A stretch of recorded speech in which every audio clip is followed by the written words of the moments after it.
E aí pessoal, Libertário03 aqui, o meu nome é Caio. Pra quem não me conhece, é um canal Austro Libertário, que a gente fala sobre política, economia, filosofia e ética, sempre sob uma perspectiva libertária. Bom, quero agradecer a todo mundo aí que tá inscrito no canal. Esse vai ser o segundo vídeo de 2022 que eu tô fazendo assim, vídeo, né? Que eu fiz uma live com o Wagner Herzog, muito boa, inclusive, deixo o link dela aqui na descrição pra vocês assistirem. Foi um papo mais ou menos de uma hora, acho que deu 1h40, 2 horas, não lembro agora. Foi bem produtivo. E esse vai ser o segundo vídeo do ano. O primeiro, ele saiu ontem no canal, então também vou deixar o link aqui na descrição pra você assistir, que eu tô falando sobre a rejeição que teve a políticos lá em Santa Catarina, políticos pro Afundão, especificamente, e as implicações libertárias acerca disso. Bom, mas no vídeo de hoje eu quero falar sobre uma coisa muito cara para nós libertários, que é a questão do imposto, né? Que basicamente essa época do ano é a época que as máfias estatais começam a roubar as pessoas que são proprietárias de veículos e casas. Mas antes de entrar nos pormenores do vídeo, eu quero que você curta, comenta, compartilha, se inscreve, checa a sua inscrição aí, vê se tá tudo certo, toca no link do sininho aí, que aí o YouTube vai te notificar, supostamente. Se ele não te notificar, entra no grupo do Telegram, o qual eu aviso basicamente tudo que eu tô fazendo por lá.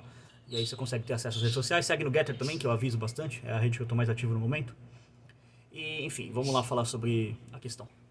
Bom, basicamente o que acontece todo ano no começo de janeiro? As máfias estatais, elas decidem arrecadar, entre muitas aspas, ou seja, elas apontam um fuzil na sua cabeça e falam, me paga ou eu te mato.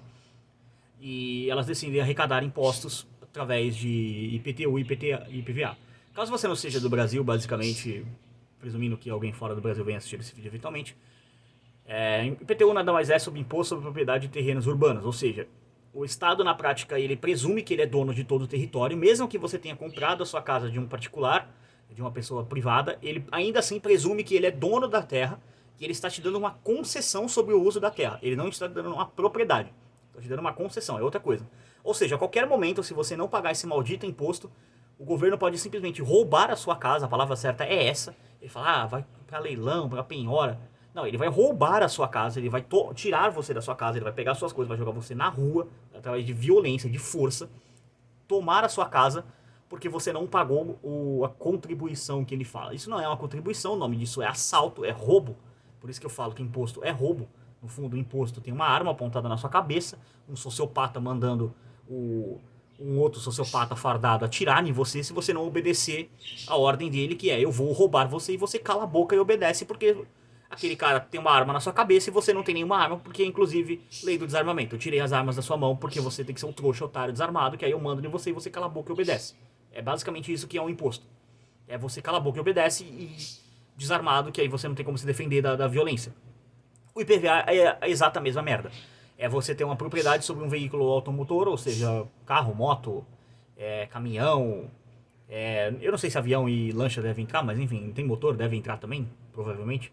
E aí você paga uma porcentagem em cima do valor do veículo, e esse valor vai pro governo. Ah, Caio, o que acontece se eu não pagar o IPVA do meu carro? Bom, tem um fascista fardado por aí, né? Vários deles, inclusive. O Estado tem uma tropa deles que ele chama de polícia militar, que eles ficam andando pelas ruas com bloquinhos de anotação, parando pessoas aleatoriamente por motivos que eles tiram basicamente do cu. E aí, se você for uma das pessoas premiadas e estiver com o seu IPVA atrasado, olha só, aquele cara fardado, armado, assassino de farda a serviço do Estado, como dizem algumas canções, ele vai ameaçar você de violência, ele vai apontar uma arma na sua cara e falar: o seu carro vai para o posto de apreensão da prefeitura lá, do estado lá, e você tem que pagar para tirar o seu carro. Ou seja, é um sequestro do seu bem. Você tem que pagar uma taxa de resgate para o mafioso, porque senão o capanga dele armado, ele vai basicamente usar de violência contra você, porque ele tem os meios legais para utilizar de violência contra você, porque, bom, o Estado é um monopólio do crime, então ele cria as leis a qual ele aplica o crime sobre você. Então, se você rouba o seu carro, basicamente da posse do Estado, você ainda é considerado um criminoso. Ou seja, você fala, você roubou o seu carro de dentro do pátio do Estado, você é um criminoso. Não, você não é um criminoso, você está reavendo a sua propriedade justamente obtida. O criminoso é quem sequestrou o seu carro, basicamente, porque isso, além de roubo, é sequestro, porque ele está exigindo uma taxa para que você reaveja seu bem. Então, basicamente, esses são os dois piores impostos que existem. Porque, assim, vamos falar real aqui. Imposto sobre consumo nenhum pobre paga imposto sobre consumo. Essa é a verdade. Você não paga imposto sobre o arroz, sobre o feijão, sobre qualquer bem que você consome. Quem paga o imposto é o produtor desse bem. Ele paga. Ele repassa o preço para você, o preço final, inflacionado por causa do imposto. Ou seja, na prática, pobre não paga imposto. Ele paga a inflação que o imposto causa, ou seja, o aumento do preço dos bens que o bem causa. No caso, assim, aumento do preço dos bens, aqui estou usando um entendimento comum da inflação. Na verdade, a inflação é a expansão da base monetária. Mas enfim, ele paga a consequência do imposto, que é o aumento de preço, vou colocar assim. Então, basicamente, o que isso acontece com o IPT e o IPVA? É um financiamento direto ao crime organizado. Tem como não pagar esses impostos? Bom, infelizmente não tem como não pagar esses impostos, porque, bom, todo o mecanismo de opressão estatal é montado ao redor de você. O IPVA é mais. O IPTU é mais fácil, agora o IPVA já é mais embaçado. Porque, bom, se você não tem uma placa no seu carro, que é um bagulho bizarro,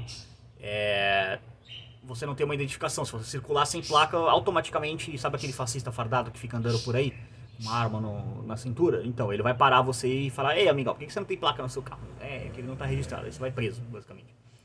Você e seu veículo vão preso, no caso. Seu veículo vai pra um pátio e você vai pra cadeia. Porque andar sem placa é crime, basicamente. Ou seja, você não pode ter um veículo sem estar passando pela mão do Estado. É embaçado. Assim, existem áreas no Brasil que o braço forte e a mão amiga do Estado não estão presentes, né? Geralmente as favelas do Rio de Janeiro, onde esse tipo de coisa deve ser mais comum, então ali, digamos que não tem um Estado. Mas enfim, tem outros proto-estados, dois inclusive, dependendo da favela, que é as organizações criminosas rivais do Estado e as milícias, que são basicamente dissidentes do Estado, formando outra quadrilha. Ali tem. Agora, a questão do IPTU, por exemplo, em favelas, é muito comum as pessoas não terem escritura do imóvel. Isso é um problema em certo grau, porque para elas conseguirem crédito, elas precisam desse registro legal do Estado, né? Que é a escritura, que é um papelzinho dizendo que a propriedade é sua, balela. Se você adquiriu a propriedade sem uso de violência ou foi o primeiro apropriador, ou através de uma troca voluntária, a propriedade é sua. Não tem o que discutir. Ela é sua e quem vier disputar a propriedade vai ter que ter uma melhor alegação de propriedade que você. E dificilmente as pessoas têm. Se você entrou numa área estatal lá, por exemplo, tem aqui perto de São Vicente tem uma área dessa, né? Que é uma área de marinha, que a galera foi lá, invadiu e assentou a propriedade deles lá. Então, belo imoral, porque você tá roubando terra do Estado. E isso não é roubo, isso é restituição de propriedade, porque o Estado ele só tem propriedade que ele roubou de alguém. Então, se você tá roubando a propriedade do Estado, tomando a propriedade para si, ela é sua, basicamente. Ou se era uma área que só o Estado disse, essa área aqui é minha. Não, não é porra nenhuma do Estado. Se o Estado falar, essa área aqui é minha, vai lá, invade lá, faz tua casa lá e é tua. E, infelizmente, isso tem uma tendência de que, pelo menos pro bem, né? Desse lado, de que essas terras sejam dadas para as pessoas que fizeram essa invasão de terra. Geralmente isso também acontece para propriedade privada, o que é lamentável. Não quer dizer assim que você invadir propriedade privada per si seja uma coisa errada, vamos colocar assim. Se tiver uma propriedade que ela estiver abandonada, vamos colocar assim, não tem nenhuma marca do trabalho da pessoa, não tem nenhum trabalho misturado à terra, e chega uma pessoa e invade aquela propriedade, ela não tinha nenhuma cerca, nenhuma demarcação, não tinha nenhuma marca ali dizendo, olha só, essa propriedade aqui é privada, sei lá, uma plaquinha dizendo, propriedade privada, não invada. Se não tem nada disso, essa é basicamente uma terra abandonada e pela ética libertária, se uma pessoa entra naquele local, invade no caso, né, invadiu a propriedade do cara,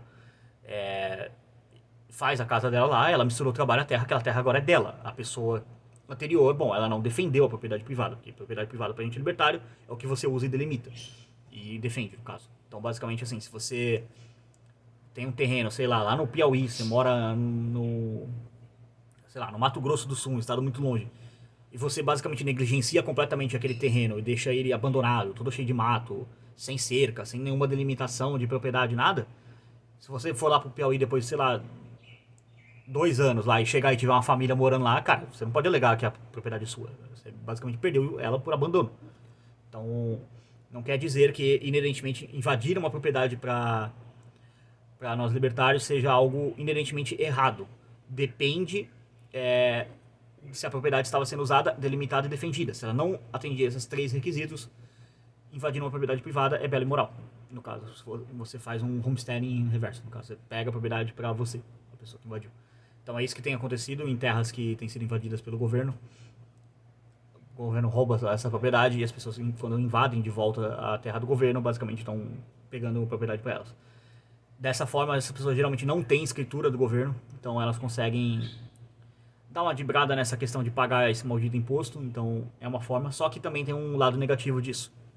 Geralmente bancos, instituições financeiras, eles não emprestam dinheiro para essas pessoas, o que basicamente condena essas pessoas à pobreza eterna. Há dois meios de resolver isso, o meio político e o meio social. O meio político é basicamente você ficar colocando essas pessoas como proprietárias de terra pelo registro do Estado, e aí elas vão ser roubadas pelo Estado. E há o meio social, que é basicamente empresas de empréstimo P2P que conseguem angariar fundos, por exemplo. Vou dar um exemplo aqui. Tem empresas que fazem isso já. O Zezinho lá, ele mora lá num lugar dessas áreas invadidas, ele não tem escritura do imóvel, ou seja, legalmente ele não é o dono da terra, mas ele tem uma ideia de como ali tá crescendo uma comunidade e tal, e tem bastante gente, ele fala, pô, não tem nenhuma padaria aqui, né? Então, tipo, não tem uma galera pra vender churro, vender frios, vender essas coisas, né? Vender coisas que vendem em padaria, basicamente. Né? Frios, essas coisas. E aí, o que ele faz, basicamente? Ele precisa de grana, porque o Zezinho não tem dinheiro, ele mora numa área pobre. Mas vamos colocar assim, vai, que ele tenha 10 mil, hipoteticamente ele precisa de mais 40 para poder montar o negócio dele. Comprar os freezer, comprar pão, comprar matéria, essas coisas, comprar forno ou alugar, no caso, né? Ele pode alugar também, não precisa necessariamente comprar. Enfim, ele precisa de 50 mil para começar um negócio, vamos dar um exemplo. Ele vai no banco e fala, ó, eu quero 40 mil, porque não sei o que, tal, vou fazer uma padaria. O banco vai olhar pra ele e falar, não, porque você não tem garantia nenhuma de propriedade. Só que essas empresas elas se baseiam na reputação da pessoa, essas empresas de crédito alternativa. O que elas fazem? Ah, vamos ver o histórico de pagamento do Zezinho. Pô, o Zezinho é um cara que paga em dia, né, mano? Sei lá, comprou umas roupas lá na loja de roupa lá, vencia dia 15, dia 5 o cara já pagou. Ele comprou umas ferramentas lá pra ele lá, o bagulho vencia dia 20, dia 10 ele já pagou. Pô, o cara paga antecipado, o cara é um bom pagador, ele tem um bom histórico de pagamento. A empresa consegue verificar isso e fala, ó, cara, vamos prestar esse dinheiro pro Zezinho, o Zezinho é uma pessoa confiável. E aí vai lá e presta os 40 mil e assim, você pode comprar cotas desse financiamento. Você não precisa necessariamente emprestar 40 mil pro Zezinho. Você pode, sei lá, eu tenho quintão na minha conta. Ah, vou emprestar esse dinheiro aí, vou investir esse dinheiro no Zezinho, depois você recebe os juros em cima disso, vamos colocar, vai, que seja 5%. Então tu empresta 500 e recebe mais 25 reais, né? 10% seria 50, você recebe 525 em 3 meses, vamos dar um exemplo. Então seria um prazo de mais ou menos 3% de juros ao mês. Então seria uma coisa 2% de juros ao mês, 1,5% na verdade, né? 1,5%, mais ou menos. 1,6, né? Sendo mais preciso. Então, dá pra fazer isso hoje. Já tem esses mecanismos, então essas pessoas que estão fora, que podem se dar ao luxo de não pagar esse roubo, esse sequestro de propriedade que acontece com o Estado. Já existe meios para isso, então é uma forma da sociedade resolver problemas, basicamente. Capitalistas, eles sempre procuram a oportunidade de gerar lucro, e isso beneficia a sociedade, porque essas pessoas, nesse exemplo hipotético, o Zezinho aqui da nossa história, ele não poderia montar a padaria dele, e aí as pessoas não teriam pão, ou teriam que ir em outro lugar mais distante. Então, basicamente, quando ele faz isso, ele melhora a vida de todo mundo, até porque, vamos colocar assim, que ele seja só o cara que quer administrar a padaria, ele não sabe fazer pão, mas ele tem a ideia de montar a padaria. Aí ele vai precisar de alguém para ficar no caixa, ele vai precisar de alguém para atender, uns 2, 3 atendentes, vai precisar de um padeiro, talvez até 2 padeiros, então ele vai gerar emprego para aquela comunidade, então ele melhora a vida de todo mundo, basicamente. E isso só é possível por quê? Porque tem o meio fora da política, o meio social, né, de você gerar riqueza, que é basicamente esses aplicativos que vem acontecendo. Então, assim, essa época do ano é muito importante, é sempre bom lembrar por que imposto é roubo, quais as consequências de você não pagar esses dois impostos, especificamente IPTU e IPVA, que são os impostos que você realmente paga. Esse, o imposto de renda e o IPTU, IPVA e o IR, né, que são basicamente os 3 impostos que você efetivamente paga, você tem que depositar na conta da máfia, seja ela qual for, estatal, municipal, federal, você realmente tem que depositar esse dinheiro, você vê realmente esse dinheiro saindo. Então, é isso basicamente que eu queria falar. Trazer um pouco assim da visão libertária acerca disso. É sempre bom explicar por que imposto é roubo, quais as consequências de você não pagar impostos. E a consequência é basicamente cartinha, cartinha, cartinha, daqui a pouco ameaça, daqui a pouco oficial de justiça na sua porta, e se você resistir, você morre. É isso basicamente que o Estado é, uma gangue de sociopatas violentos que quer roubar você, e se você resistir ao roubo, ele mata você. Ou você tem que dar um sumiço, como aconteceu com o Daniel Fraga aqui. Eu também quero fazer um vídeo contando a história do Daniel Fraga aqui pro canal, que é um libertário que é bem legal e ele dá clique, né? Então as pessoas sempre procuram a história dele, porque o cara é o libertário mais famoso talvez que exista. Mas enfim, por esse vídeo é isso, quero encerrar por aqui, já ficou mais longo do que eu esperava. Agradeço a todos que assistiram. Relembrando, curta, comenta, compartilha, se inscreve, checa os links aqui embaixo que tem as redes sociais do canal. Por esse vídeo é isso. Tchau, tchau.